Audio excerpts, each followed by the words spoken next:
तो आज की वीडियो में हम एक क्वेश्चन सोल्व करने वाले हैं जो recently core forces round 907 rated for division 2 में आया था। तो सबसे पहले प्रॉब्लम चेक में समझते हैं। तो क्वेश्चन का नाम क्या है? B deja vu. तो क्वेश्चन में क्या कहा है कि हमारे पास दो एरे गिवन होगी। पहली एरे ए एन साइज की, दूसरी एरे एक्स वो भी क्यू साइज की। और हमें कहा है कि दोनों एरे में सिर्फ पॉजिटिव नंबर्स ही होंगे। और हम साथ में कहा है कि जो हमारे पास जो क्यू साइज़ की जो एरे है उसका मतलब क्या है, हमें अपनी एरे जो हमारी फर्स्ट वाली एरे उसके अंदर हमें क्यू मॉडिफिकेशंस करनी है। और उन्हें एक मॉडिफिकेशन हम क्या कर सकते हैं, हम क्या करेंगे, हम ith नंबर लेंगे सेकेंड एरे का। और हम क्या करेंगे, हम सारे के सारे नंबर चूज़ करेंगे जो 2 की पावर xi से डिवाइड करती हो। मतलब जो भी हमारा फर्स्ट नंबर हो दूसरी वाली एरे का, उस फर्स्ट नंबर की जो भी 2 की पावर होगी, हमें उसके सारे डिविजिबल फर्स्ट एरे में ढूंढने हैं। और वो ढूंढने के बाद हमें क्या करना है, तो जो भी वो नंबर्स हैं उनके अंदर हमें 2 की पावर xi-1 को उसमें प्लस कर देना है। मतलब सपोज मान लो आप दे सकते हो, जैसे कि एग्जांपल है, हमारे पास जो सेकंड एरे है उसका फर्स्ट एलिमेंट 5 है। मतलब जो 2 की पावर 5 के सारे मल्टीपल्स हो गए, हमें पहले उसको उसको फाइंड करना है फर्स्ट एरे में। और उसके बाद वो सारे के सारे नंबर्स निकालने के बाद हमें उन सारे सारे नंबर्स में 2 की पावर 4 को प्लस कर देना है। बस हाँ। और हमें बताना है एट द एंड जो हमारे पास फाइनल एरे बनेगी, क्या वो ऑपरेशन परफॉर्म करने के बाद वो क्या बनेगी। और यहाँ पे आप वो दे सकते हो कि हम ब्रूट फोर्स भी नहीं कर सकते इसमें, क्योंकि दोनों जो एरे हैं उनका साइज 10⁻⁴ 5 मैक्स। और जो हमारे पास नंबर है वो 10⁻⁹ तक जा रहा है। लेकिन हमें को एक चीज़ में कहिए कि जो हमारी एक्सआई एरे होगी उसके में जो भी नंबर है वो एट मैक्स 30 तक ही होगी। क्योंकि जो 2 की पावर 30 होती है वो 1 से आगे आगे निकल जाता है। क्योंकि जो हमारे पास नंबर्स है इसमें वो 1 तक ही है, इसलिए उन्होंने कहा है कि जो हमारी एक्सआई एरे है उसके अंदर जो नंबर है वो सिर्फ 30 तक ही होंगे। तो बढ़ते प्रॉब्लम सोल्यूशन की तरफ। तो अगर मैं आपको कहूँ, सपोज आपके पास कोई भी एरे थी, फॉर एग्जाम्पल यहाँ पे 8 और यहाँ पे सपोज मान लो आपके पास है 16। ठीक है, ये आपकी एरे 1 है। और यहाँ पे सपोज मान लो कोई और एलिमेंट भी 32 और लेट्स सपोज 4 भी यहाँ पे है। ठीक है, तो आपको क्वेश्चन क्या है कि जो आपका दूसरी एरे मतलब जो आपकी क्यू वाली एरे होगी, आपकी क्यू वाली एरे कुछ इस तरह है।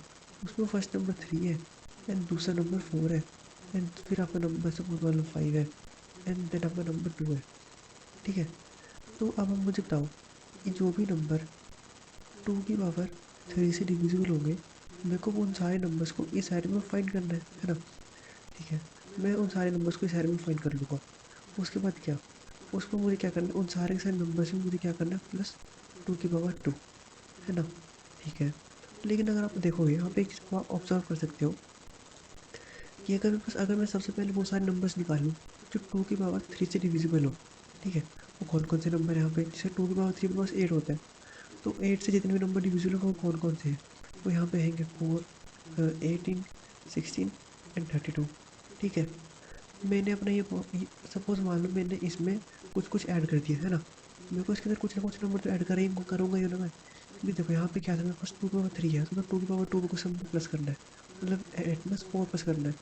तो 4 प्लस करने के बाद जो मेरा 8 है वो क्या बनेगा 12, ये 20 यानी 36। ठीक है, तो अब इसके बाद क्या, इसके बाद मुझे क्या करना है, मुझे वो नंबर्स निकालने हैं जो 2 की पावर 4 से डिवाइड होते हो। ठीक है, लेकिन अब एक चीज़ देखोगे, सपोज मान लो मैं इस एग्जाम्पल को रेज कर देता हूँ। अगर मैं आपको सिंपल एक चीज़ बोलूँ कि कि पहले आपने क्या करा, पहले आपने 2 की पावर 3 से जो भी नंबर डिवाइड होता है आपने वो निकाल लिया पहले। सपोज मान लो वो 8 है। और आपके पास सपोज मान लो एक और नंबर पड़ा है जो थोड़ा बड़ा इससे है, सपोज मान लो वो थोड़ा और बड़ा नंबर है, कुछ भी हो सकता है वो भी के लिए। लेकिन आप मेरे को बताओ, अगर मैं आपको इसके बाद कहूँ कि आपको इसमें वो सारे नंबर्स निकालने हैं जो 2 की पावर 4 से भी डिविजिबल हो, तो वो निकल पाएंगे? आई थिंक सो नहीं निकल पाएंगे। आप पूछोगे क्यों नहीं निकल पाएंगे? क्योंकि देखो, अगर मेरे को 2 की पावर 4 से कोई नंबर डिवाइड करना है तो इसका मतलब क्या है, उसके अंदर 2 की पावर 3 दो बार आना चाहिए। मतलब देखो जो भी नंबर 2 की पावर 4 है, देखो 2 की पावर 3 इंटू 2, या मैं यहाँ पे इसका 3 इंटू 2, यही सारे वो जो नंबर्स होंगे वो मेरे 2 की पावर 4 से डिवाइड होंगे। मतलब 2 की पावर 3 को मेरे को एटलीस्ट 2 टाइम्स तो करना ही होगा, सच दैट वो 2 की पावर 4 से डिवाइड हो पाए। मतलब अगर मेरे पास 8 है तो मेरे को 8 को जो 2 की पावर 4 होता है वो 16 होता है। मतलब मुझे 8 में कम से कम +8 तो करना ही होगा, सच दैट वो मेरी नेक्स्ट पावर से जा पाए, है ना। मानते हो ये बात? लेकिन अब एक चीज़ देखो, मैं इसमें प्लस क्या कर रहा हूँ, लेकिन मैं इसमें मैं 2 की पावर 3 में क्या प्लस कर रहा हूँ, मैं 2 की पावर 3 में एट द एंड 2 की पावर 2 ही प्लस कर सकता हूँ। मतलब मैं 2 की पावर 3 इसमें प्लस कर ही नहीं सकता। और जो मिनिमम वैल्यू है सच दैट ये 2 की पावर 4 से डिविजिबल हो जाए, वो 2 की पावर 3 है। मतलब देखो, जो टू की पावर जो मेरे पास सपोज मान लो 8 है, 8 में मेरे को कम से कम 2 की पावर 3 तो मेरे को प्लस करना ही होगा, सच दैट जो वो नंबर है वो 2 की पावर 4 से डिवाइड हो पाए, है ना। लेकिन मैं यहाँ पे कर क्या रहा हूँ, यहाँ पर आप देखोगे ध्यान से, तो लेकिन आंसर के अकॉर्डिंग मैं इसमें 2 की पावर 3 नहीं, मैं इसमें 2 की पावर 2 प्लस कर रहा हूँ, जिससे जो नंबर है वो इससे हमेशा स्मॉलर ही रहेगा। मतलब ये जो मेरा नंबर है वो कभी भी 2 की पावर 4 तक पहुँच ही नहीं पाएगा। और इसका अगर वो 2 की पावर 4 तक नहीं पहुँच पा रहा, इसका मतलब क्या है, वो जो 2 की पावर 4 है वो इससे कभी डिविजिबल हो ही नहीं पाएगा, मेरा नंबर है ना। तो मैं वो फिर से को बताऊँ क्यों। देखो, जो मेरा अगर मेरे पास कोई भी नंबर एक्स है, अगर मेरे पास कोई भी नंबर एक्स है, एक मिनट, अगर मेरे पास कोई भी नंबर एक्स है और वो अगर मैं 2 की पावर n से डिवाइड हो रहा है ना, सपोज ये डिवाइड हो चुका है। अब मेरे को क्या करना है, को मेरे पास कोई एक और मेरे पास जो क्यू वाली एरिया है सपोज मान लो n है, तो यहाँ पे n+1 है, ठीक है। तो अगर मेरे को एक बार मैंने वो सारे नंबर्स निकाल लिए जो मेरे 2 की पावर n से डिवाइड हो रहे हैं, उसके बाद अगर मेरे को वो सारे नंबर्स निकालने जो 2 की पावर n+1 से डिवाइड होते हो, तो उसके लिए मिनिमम कंडीशन क्या है कि जो ये जो मेरा नंबर है ये एटमैक्स 2 टाइम्स तो होना ही चाहिए। और इसको 2 टाइम्स बनाने के लिए मुझे इसमें एटमैक्स 2 की पावर n तो प्लस करना ही होगा। लेकिन मैं प्लस क्या कर रहा हूँ, मैं 2 की पावर n-1 प्लस कर रहा हूँ। मतलब मैं कभी इसको इतना बड़ा बना ही नहीं पा रहा सच डेट वो इससे बड़े नंबर से डिवाइड हो पाए। सीधी सी बात है। मतलब देखो, अगर क्यों एरे में बस कोई एक नंबर x है, उसके बाद x+1 पड़ा है, फिर सपोज मान लो x+10 पड़ा है, ठीक है।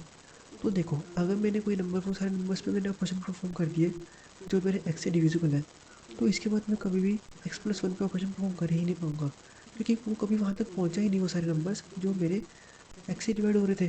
तो इस अगर वो x से नहीं डिवाइड हो पा रहे तो x+1 से तो कहाँ डिवाइड होंगे। और अगर वो x से डिवाइड हो रहे थे तो मैंने इतने बड़ा नंबर उसमें कभी प्लस करा ही नहीं, सच दैट वो 2 की पावर x+1 तक पहुँच पाए, है ना। तो मतलब अगर मेरी क्यू वाली साइज में जो अगर नंबर्स है वो बढ़ रहे हैं, तो मतलब उसका कोई फ़ायदा है ही नहीं कभी। तो देखो, मतलब अगर 2 की पावर x है तो 2 की पावर x+1 लिखने का कोई फ़ायदा ही नहीं यहाँ पे। और सिमिलरली x+10 को तो कोई और भी कोई फ़ायदा नहीं है। लेकिन देखो, अगर मेरे पास एरे ऐसी है, पहले मेरे पास x लिखा है, उसके ऊपर x-1 लिखा है, या कुछ भी मैं कहता हूँ x-k लिखा है, तो मतलब हाँ, ये पॉसिबल हो सकता है। क्योंकि देखो, जब अब x था, मैंने इसमें कुछ कुछ कम करके प्लस करा है ना, तो कभी ना कभी तो कोई ऐसी ना ऐसी पावर तक ये ज़रूर पहुँच सकता है, सच दैट वो किसी 2 की छोटी पावर से डिवाइड होता हो। अब वो छोटी पावर क्या है, वो छोटी पावर ये है कि वो n से कम होनी चाहिए, n के इक्वल होनी चाहिए, है ना। मानते हो बात। तो बस हाँ, यही थी इसमें क्वेश्चन में कंडीशन। तो सबसे पहले हम क्या करेंगे, तो सबसे पहले जो आपकी क्यू एरे थी, जो आपकी क्यू एरे थी, अब क्यू एरे को डिक्रीजिंग ऑर्डर में सॉर्ट कर दोगे, क्योंकि इंक्रीजिंग में करके फ़ायदा है ही नहीं, वो आपने देख लिया यहाँ पे। मतलब यहाँ पे वो सॉर्ट फ़ायदा है ही नहीं कभी उसको इंक्रीज़ करके। तो मैं क्या करूँगा, जो मेरी क्यू एरे है उसको मैं डिक्रीजिंग ऑर्डर में लिख दूँगा सारी सारी एरे को।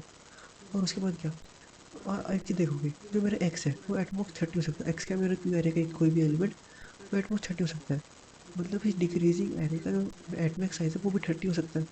तो देखो, एक बार आपने सारी से 30 वैल्यूज़ निकाल ली, मतलब एटमैक्स 30 वैल्यूज़ निकाल ली, उसके बाद आप बची हुई एरे पे ब्रूट फोर्स कर सकते हो। इन 30 एरेस को लेके, मतलब इन 30 नंबर्स को लेके आप अपनी जो ओरिजिनल एरे थी उनके अंदर सारे सारे ऑपरेशन ब्रूट फोर्स की मदद से निकाल सकते हो।